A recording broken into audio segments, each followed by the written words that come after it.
চাপা পড়ে গেছে, কিন্তু এই দুটি জিনিস চাপা পড়েনি, এক রাধাকুণ্ড শ্যামকুণ্ড আর এক গোবর্ধন পর্বত। তো মহাপ্রভু গিয়ে প্রকট করলেন, প্রকট করে এসে রঘুনাথ দাস গোস্বামীকে পাঠালেন, যাও রঘুনাথ, তুমি রাধা কুণ্ডের তটে গিয়ে ভজন করো। এই রঘুনাথ দাস গোস্বামী রাধা কুণ্ডের তটে ভজন করতেন। স্বয়ং রাধারানী তার ভোজনের ব্যবস্থা করতেন। আর শেষ নয়, মানে প্রভু বলরাম যে অনন্ত, যেই কৃষ্ণ সেই বলরাম, আবার বলরামের এক নাম অনন্তদেব।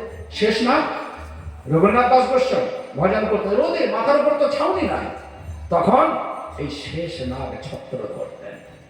আর রাধারানী ছোট্ট এক মেয়ের মতো হয়ে রুটি দুধ এইসব সরবরাহ করতেন। এ বাবা খালে, বাবা এর দুধ পিলে, স্বয়ং রাধারানী। তো দাস গোস্বামী, তো কথা হলো দাস গোস্বামী তো চলে গেলেন, তার মা বাবা সব ছেড়ে চলে গেলেন। কর্তব্যচ্যুত কর্তব্য তিনি পালন করলেন না। এটা কি তার দোষ লাগলো নাকি? দোষ কখন লাগবে? যখন অবশ্য কর্তব্যেও ঢুকলো না, কর্তব্য পালন করলো না, ওইটা হলো মহাদোষ। তুমি যতক্ষণ কর্তব্য ক্ষেত্রে আছো, কর্তব্য পালন করো। তুমি যদি এই ক্ষেত্র থেকে অবশ্য কর্তব্য ক্ষেত্রে ঢুকে যাও, তখন সেইটার কারণে এদিকের ত্রুটিটা আর দোষ হবে না। বৃন্দাবন যাইলাম, না হলে তো কেউ মা বাবা ছেড়ে সাধু সন্ত হতেই না, এই মার্গে যেতেন না। অবশ্য কর্তব্য। হে গুরুদেব, এই হয়েছে ঘটনা। মৃত্যু ভয় আমাকে গ্রাস করেছে, কৃপা করে বলুন মৃত্যু ভয় কি করে কাটবে? অতি শীঘ্র যার মৃত্যু বিধান হয়ে গেছে তার অবশ্য করণীয় কি? যার মৃত্যু বিধান হয়ে গেছে, অতি শীঘ্র মৃত্যু হবে, তার অবশ্য করণীয় কি? আর যার এখনো বিধান হয়নি কিন্তু ওদের ভবিষ্যতে তো নিশ্চিত রূপে মরবে, তার কি অবশ্য কর্তব্য? কৃপা করে বলুন। কি ব্যাপার, এখন থেকে ওঠা পড়া কেন করছে? সবে তো দোকান লাগলো। আচ্ছা বাবা, তাড়াতাড়ি তাড়াতাড়ি তাড়াতাড়ি তাড়াতাড়ি, কেন আপনারা উঠলেই ব্যাঘাত হয়ে যাবে। জয়, আজকে ঠান্ডাও তো কম, ঠান্ডাও কম। দুপুরবেলা রাতে রুটি করে দিয়ে চলে আসে। এ বুড়িমার কিছু কাজ নেই, শুধু সুতরা ঘরে কিচ্ছু কাজ নেই। এ রান্নাও করবে না, কি করবে? কিছু না। হ্যাঁ, ওই পোটলা নিয়ে এসছে, নিজেরটা চিড়ে খেয়ে গেল, এখনো পোটলা নিয়ে ঘুরছে। এই বোধদের হয়েছে, পোটলা থাক ঘরে।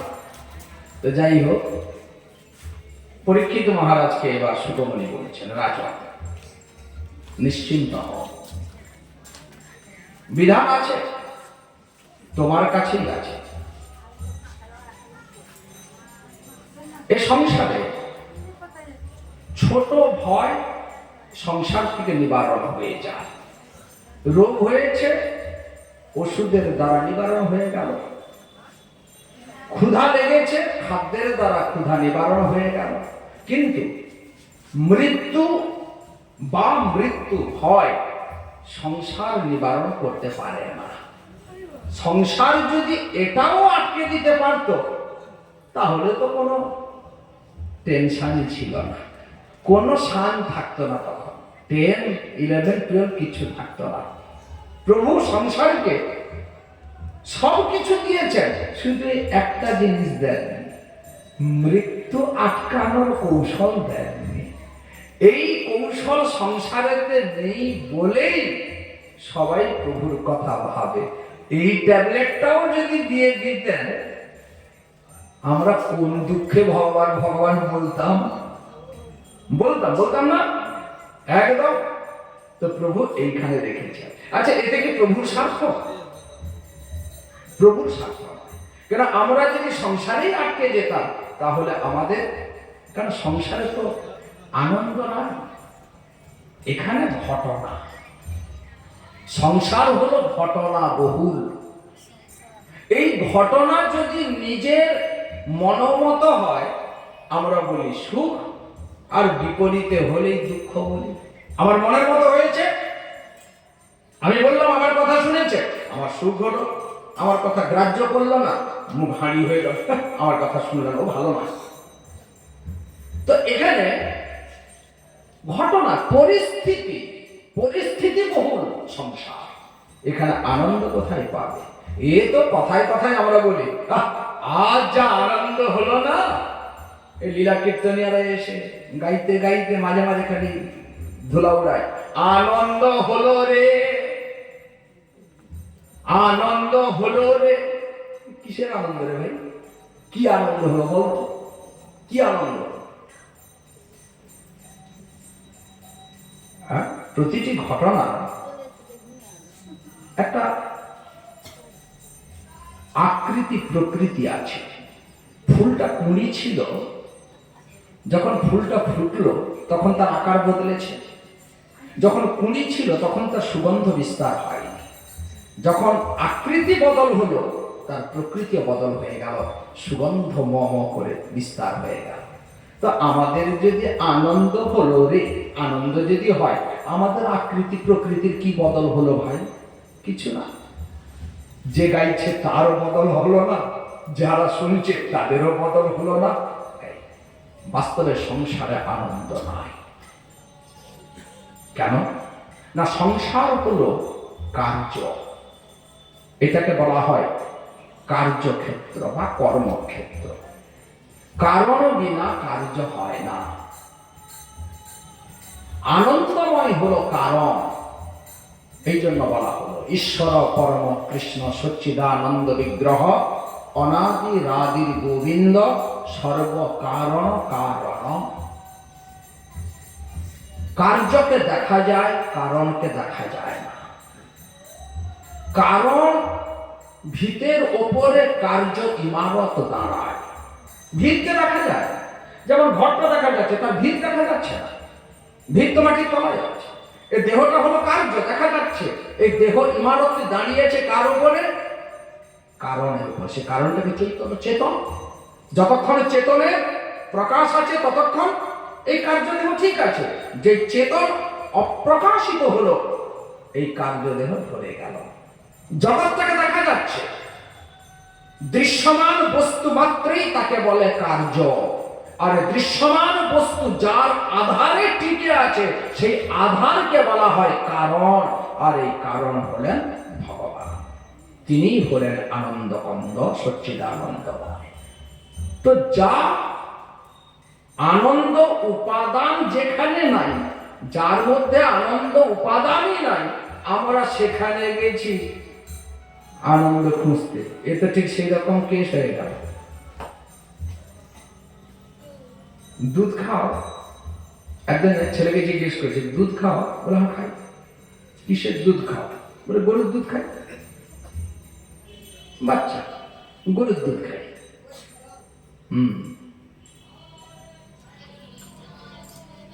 সব গরুর দুধ খাও? বলে খাই। ও, আমাদের বাড়িতে গরু আছে, যা একটু দুধ খেয়ে আসে। ছিল ষাঁড়, ছিল ষাঁড়, তাকে একটা ঘটি দিয়ে পাঠিয়ে দিয়েছে।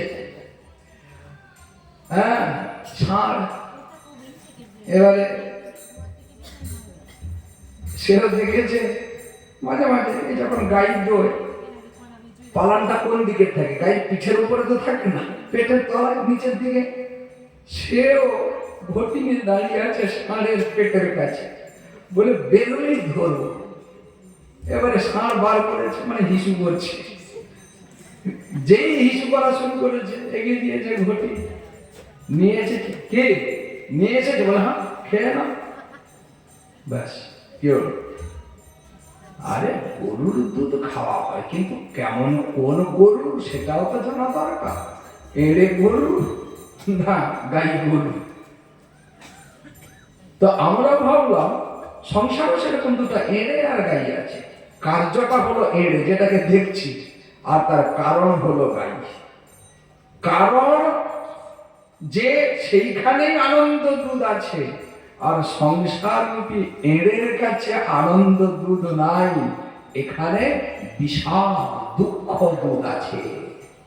এ সংসারে যে এসেছে, মানে সাধারণ কথা হচ্ছে, সাধু সন্তের কথা হচ্ছে না, মহাপুরুষদের কথা হচ্ছে না, তারা সংসারে থেকেও সংসারে নেই। তারা তাদের দেহ এখানে আমরা দেখতে পাই, কিন্তু তাদের অবস্থান এই সংসার ক্ষেত্র নয়, তারা সেই আনন্দময় ক্ষেত্রে বিচরণ করছে। বাকি আমরা যে সাধারণ, যে সংসারে এসেছে সে মরণকালে দুঃখ নিয়ে বিদায় নিয়েছে। কেউ বলে গেল না আমি তৃপ্ত। তৃপ্ত এইটা বলতে পারলো না, আক্ষেপ নিয়ে মরল, আক্ষেপ নিয়ে এইটা করতে পারলাম না, এইটা হতে পারলো না, এইটা আক্ষেপ। এইটাই হলো সংসার। শাশ্বতম দুঃখালয়ম ইদম সংসারম।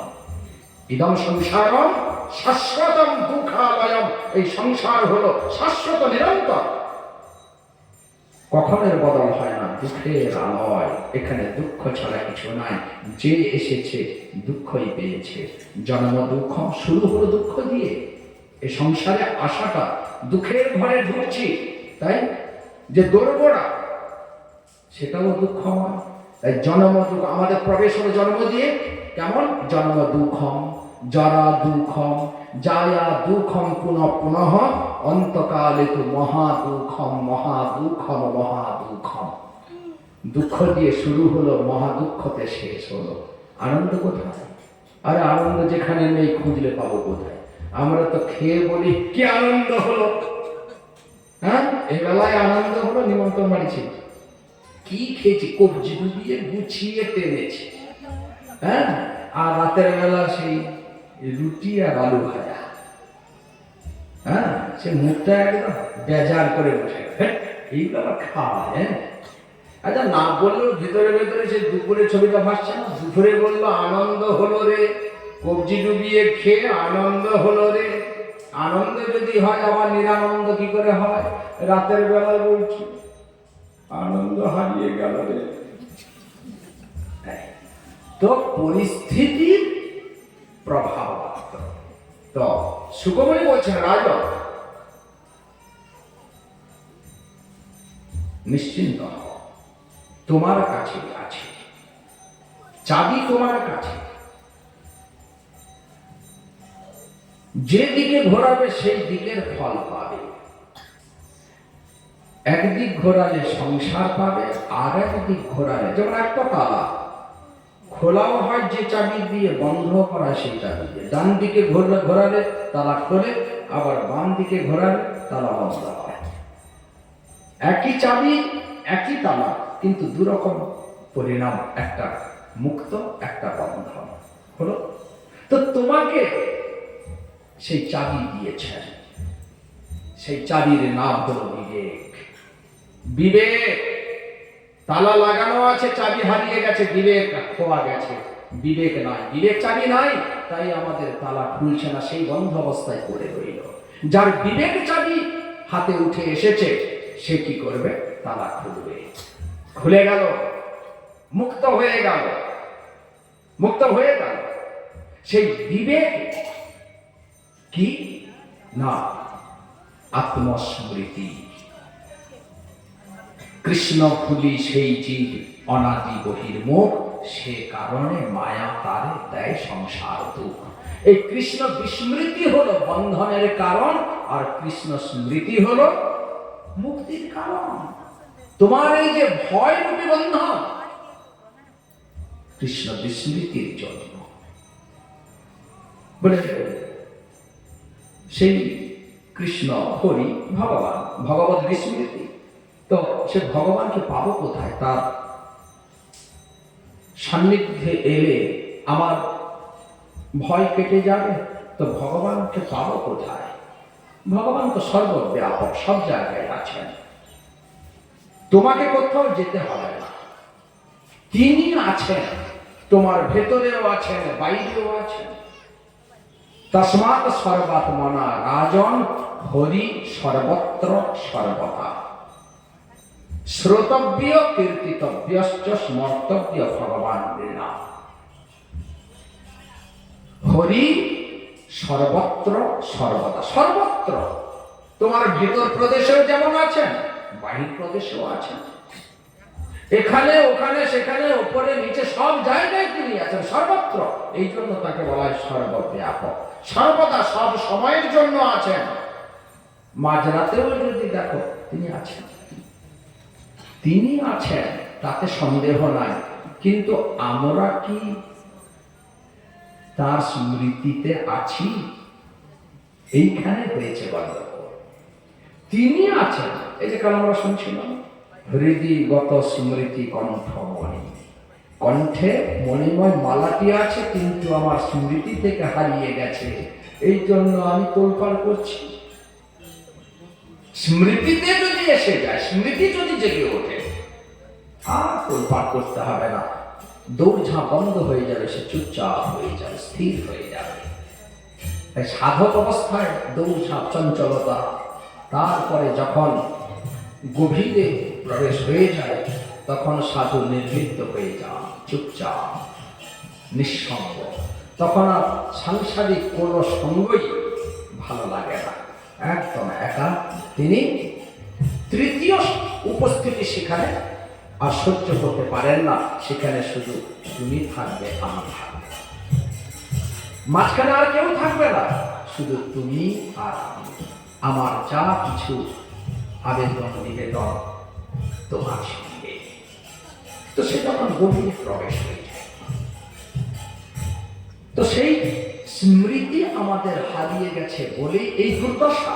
আর সেই স্মৃতিকে ফেরাতে গেলে শ্রোতব্য, সে যে সব জায়গায় সব সময় আছে, তার উপস্থিতিকে টের পেতে গেলে, অনুভব করতে গেলে শ্রোতব্য, তার নাম রূপ গুণ লীলা কথা শ্রবণ করতে হবে, কীর্তিতব্য, কীর্তন করতে হবে, স্মর্তব্য, স্মরণ করতে হবে। তুমি তিনটে পারো, শ্রবণ কীর্তন স্মরণ, তিনটি পারো, করো। না পারো যে কোনো একটা করো। কেহ এক অঙ্গে সাধে, কেহ বহু অঙ্গে, কেহ এক অঙ্গে সাধে। একটা করলেও খালি শ্রবণ করে মুক্তি পথের প্রতীক হয়েছেন। ইয়ত শ্রবণগত মুক্তি গঠনে মহারাজ পরীক্ষিত সুখমণি, তিনি খালি কীর্তনে সেই লক্ষ্য ভেদ করেছেন। তো যেটা তোমার দ্বারা সম্ভব, তুমি যতই অশিক্ষিত হও, জড় বিশেষ হও, শ্রবণে তো কোনো যোগ্যতা লাগে না ভাই। বসে থাকো, বলে আমি কানে শুনতে পাই না। আরে এ কথা শুধু কান দিয়ে যায় না, প্রতিটি লোমকূপ দিয়ে ভেতরে যায়। আমাদের বৃন্দাবনে দেখুন এসব ঘটনা প্রমাণ রেখেছে।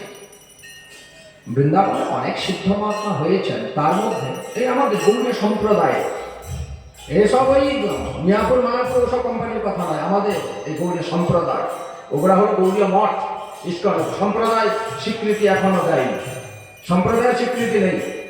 তাই বৃন্দাবন নবদ্বীপপুরী কোনো জায়গায় সাধু সমাজে কি সন্ন্যাসী কি বৈষ্ণব এদের সঙ্গে কোনো আদান প্রদান নাই। এই যে কুম্ভ মেলা হবে জানুয়ারি মাসে, সেখানে শ্রী মহন্ত সব সাধু, এদের কোনো প্রতিনিধিত্ব নাই। কেন? এদেরকে সাধুরা স্বীকৃতি দেয়। যাই হোক, তো রণবাড়ি বলে একটা জায়গা আছে ব্রজমণ্ডলের মধ্যে, রণবাড়ি। সেখানে এক সিদ্ধ মহাত্মা কৃষ্ণদাস বাবা, এই ডিসেম্বরের 8 তারিখ হয়ে গেল, সূর্যকুণ্ড বলে একটা জায়গা আছে, সিদ্ধ মধুসূদন বাবা তিরোভাব তিথি, মানে সেই দিন তিনি অপ্রকট হয়েছেন সিদ্ধ মহাত্মা। তার মহোৎসব হলো এই রণবাড়ির কৃষ্ণদাস বাবা। তো কৃষ্ণদাস বাবা তিনি রণবাড়ি জঙ্গলের মতো, সেই জঙ্গলে খুঁটি বেঁধে একা থাকতেন। খুব বয়স হয়ে গেছে, কাছে একজন সেবক ছিলেন, ওনার শিষ্য তো নয় কিন্তু সেবা করতেন বাবাজি, একদম অথর্ব, খুব কষ্ট পাচ্ছে, মানে শরীর একদম, শরীর তো যাবে, এ তো পচনশীল যাবে, কিন্তু তিনি নাম করছেন, নাম শিখ। তো মৃত্যু এসেছে কিন্তু নিতে পারছে না। মানে এটা একদম এটা গল্প কথা নয়। বৃন্দাবনে এই যে এগুলো তো বেশি দিনের কথা নয়, আমরা দেখিনি কিন্তু বেশি দিনের কথা নয়। মৃত্যু এসে দাঁড়িয়ে আছে। কি গো মৃত্যু সব কষ্ট পাচ্ছেন? সাধুরা এসেছেন কেন? একটা হয়ে গেছে যে বাবা বোধ হয় এবারে দেহ ছাড়বেন, বাবা দেহ সিদ্ধ মহাত্মা দেহত্যাগ করবেন, সবাই কত দুঃখী যে আমাদের আশ্রয় চলে যাচ্ছেন। তো সাধুরা ভিড় করেছেন মৃত্যু মহারাজ। সাধুরা দেখছেন মৃত্যুকে, দেখছেন, বলছেন কি ব্যাপার, ইনি এত কষ্ট পাচ্ছেন, আপনি নিচ্ছেন না কেন? বলে কি করে নেব? উনি তো নামকে আশ্রয় করে আছেন। যতক্ষণ নামরূপী ভগবান আছেন, কলিযুগে নামরূপে কৃষ্ণ ভগবান, কলিযুগে ভাগবত রূপে কৃষ্ণ ভগবান, হ্যাঁ এই দুই রূপে আছেন। তো ভগবানকে আমি কি করে ছোঁবো? ভগবানকে আমি স্পর্শ করতে পারি না, আমার সে যোগ্যতা নাই। তো তাহলে মুখ বন্ধ করে দিলে হবে কেন? কষ্ট সহ্য হচ্ছে না? কৃষক সভা একদম শয্যাশায়ী, তার বোধ নাই একদম, কিন্তু মুখ দিয়ে নাম হচ্ছে, তার হুঁশ নাই, দেহজ্ঞান নাই, কিন্তু মুখ দিয়ে নাম হচ্ছে। তখন মুখে তার কষ্ট দেখে তুলো রেখে দেওয়া হলো, তুলো বুঝে দেওয়া হলো, যাতে মুখ দিয়ে নাম না বেরায়। তাহলে মৃত্যু নিয়ে যাবে। যেই মুখে তুলো দিয়ে দেওয়া হলো, অমনি প্রতি লোমকূপ থেকে নামের ধ্বনি বেরাতে লাগলো, প্রতি লোমকূপ দিয়ে নামের ধ্বনি বেরাতে লাগলো, রোমে রোমে, এইবার শ্বাসে শ্বাসে হরিনাম।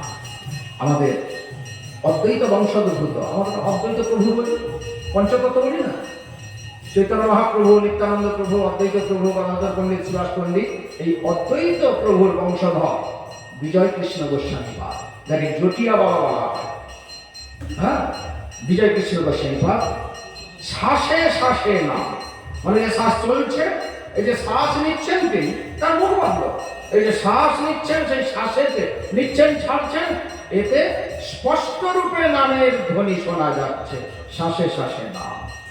আর রণবাড়ির কৃষ্ণদাস বাবা রোমে রোমে নাম, প্রতিটি লোমকূপ দিয়ে তিনি হরিনাম আস্বাদন করতেন। প্রতিটি লোমকূপ দিয়ে, প্রতিটি দ্বার দিয়ে, এই যে লোমকূপ এটা একটা দ্বার, প্রতিটি দ্বার দিয়ে তিনি এই সচ্চিদানন্দময় নাম রূপে আনন্দ রসকে তিনি আস্বাদন করতেন। তো যত তত শ্রবণ হবে, কীর্তন হবে, স্মরণ হবে, তত তত আমাদের কৃষ্ণ বিস্মৃতি রূপী রোগ কাটতে লাগবে। যত যত রোগ কেটে যাবে তত তত আমরা সুস্থতার দিকে এগাবো। এগোতে এগোতে একদিন সুস্থ হয়ে সেই সর্বব্যাপক হরিকে অনুভব করতে পারবো। হ্যাঁ, তিনি তো আমার ভেতরেই আছেন, তিনি আমার এত নিকটে, এত নিকটে আর কেউ নাই। আমি নিজেও আমার এতটা নিকটে নেই যতটা নিকটে আমার প্রিয় আছেন। এই উপলব্ধি তখন হয়ে যাবে, তখন ভয় কেটে যাবে। আর এইটা হতে গেলে কি 2 জন্ম 20 বছর ধরে না, কারো মুহূর্তের মধ্যে হয়ে যায়। তো বলছেন তোমার তো 7 দিন সময় অনেক আছে গো। খট্টাঙ্গ মহারাজের নাম শুনেছ? মহারাজ খট্টাঙ্গ, খট্টাঙ্গ মহারাজের ছেলে দীর্ঘবাহু, তার ছেলে রঘু, তার ছেলে অজ, তার ছেলে দশরথ। এই দশরথকে আশ্রয় করে ভগবান 4 রূপে প্রকট হয়েছিলেন, রাম, লক্ষ্মণ, ভরত, শত্রুঘ্ন রূপে। এই ভগবান শ্রী রামের পূর্বপুরুষ মহারাজ খট্টাঙ্গ, তিনি রাজা ছিলেন, মহান পরাক্রমী ছিলেন। দেবতাদের সঙ্গে দৈত্যদের খটমট লেগে থাকতে যুদ্ধ চলছে, দেবতারা পেরে উঠছেন না। তখন মর্তলোক থেকে মহারাজ খট্টাঙ্গকে ভাড়া করে নিয়ে গিয়েছিলেন যে আপনি আমাদের হয়ে দৈত্যদের বিরুদ্ধে যুদ্ধ করবেন। চলুন, খট্টাঙ্গ মহারাজ গেলেন। বহুদিন যুদ্ধ চলল, শেষে দেবতারা বিজয়ী হলেন, দেবতাদের বিজয় হয়ে গেছে। এবার মহারাজ খট্টাঙ্গ বলছেন আপনাদের তো কার্যসিদ্ধি হয়ে গেছে, এবার আমাকে বিদায় দেন, আমি আবার জায়গায় ফিরে যাই। বলে কোথায় যাবেন মহারাজ? মর্তলোকের সময়কাল আর স্বর্গলোকের সময়কাল এক নয়। মর্তলোকের একদিন মানে স্বর্গলোকের কত? এই স্বর্গলোকের এক একটা প্রকোষ্ঠ আছে, সেখানে আছে পিতৃলোক, হ্যাঁ, গন্ধর্বলোক, ইন্দ্রলোক, এইরকম সব আছে। তো দেবরাজ ইন্দ্র তিনি ভাড়া নিয়ে গেছিলেন, ইন্দ্রলোকে ছিলেন। তার তলায় আছে ঋষি লোক, তার তলায় গন্ধর্ব লোক, তার তলায় কিন্নর লোক, যক্ষ লোক, রক্ষ লোক, তার তলায় আছে পিতৃলোক। মানে স্বর্গলোকে যেরকম ধরা যাক, এটা মুর্শিদাবাদ জেলা, আচ্ছা মুর্শিদাবাদ জেলাপাত, এটা সেকেন্দ্র নাপিতপাড়া। আচ্ছা নাপিতপাড়াটা ধরলে আরম্ভ হয়েছে ধরুন বাজার থেকে, সেদিক দিয়ে যদি কেউ আসে তাহলে আরম্ভ হলো সেখানে, শেষটা হচ্ছে ওখানে ওইদিকে। তো সেই রকম স্বর্গলোকের একদম শিখরে ইন্দ্রলোক। আরম্ভ আমাদের এখান থেকে যদি যাওয়া হয়, আরম্ভ হচ্ছে পিতৃলোক দিয়ে। তো সেই পিতৃলোকের একদিন মানে আমাদের মর্তলোকের 1 বছর। এই যে মা বাবার উদ্দেশ্যে, যাদের মা বাবা গত হয়েছে, পিণ্ড দেন, বছরে কবার দেন? শ্রাদ্ধ কবার দেন? একবার। মানে সেই দিন পিণ্ড মানে খেতে দেন। আচ্ছা বছরে এক বেলা খেতে দেন, একদিন খেতে দিলেন, বাকি 364 দিন কি তারা একাদশী করেন না? বৃন্দাবন আরে তা নয়, তারা রোজই পান। কেন না আমাদের 1 বছর মানে তাদের একদিন, পিতৃলোকে একদিন হলো। তাহলে আজকে আমরা দিলাম, আবার পরের বছরে দেব, পরের বছর মানে তাদের পরের দিন। তো আমাদের 1 বছরে পিতৃলোকের একদিন, পিতৃলোকের 1 বছরে রক্ষলোকের একদিন। এই যে যক্ষ রক্ষ আমরা বলি, রক্ষলোকের 1 বছরে যক্ষলোকের একদিন, যক্ষলোকের 1 বছরে গন্ধর্বলোকের একদিন, গন্ধর্বলোকের 1 বছরে ঋষি লোকের একদিন। এই যে সপ্তর্ষি লোক বলা হয়, ঋষি লোকের একদিন, ঋষি লোকের 1 বছরে দেবলোকের একদিন। কালকে আমরা শুনছিলাম না দেবতাদের পরমায়ু কত? 1 কল্প। আমাদের হিসেবে তো এত, কিন্তু ওখানকার পরিস্থিতিতে দেখতে দেখতে তুই কটা বছর কেটে গেল রে ভাই। উনাদের কটা বছর মানে আমাদের অর্বুদ অর্বুদ বছর।